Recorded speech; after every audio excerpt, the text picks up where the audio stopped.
नाशिक रोडमध्ये अवैध गॅस भरणाऱ्या अड्ड्यावर पोलिसांचा छापा.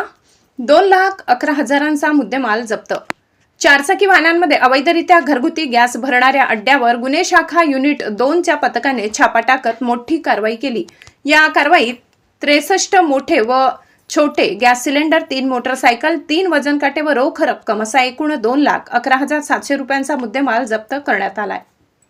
ही कारवाई नाशिक रोड येथील पाटील गॅरेज मागे भारती मठाजवळ करण्यात आली. अवैधरित्या गॅस भरण्याची माहिती मिळताच पोलिसांनी सापळा रचून कार्यवाही केली.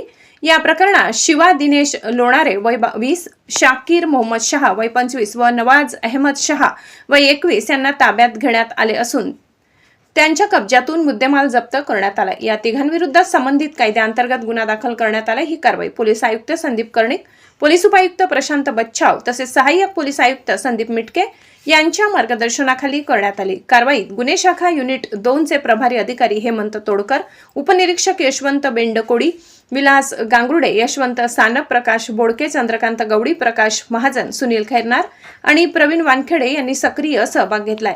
या प्रकारामुळे परिसरात मोठी खळबळ उडाली असून पोलिसांकडून पुढील तपास सुरू आहे. नवनवीन बातम्या पाहण्यासाठी आमच्या महाराष्ट्र क्रांती न्यूज या YouTube चॅनलला लाईक करा, सबस्क्राईब करा आणि बेल आयकॉनला प्रेस करा.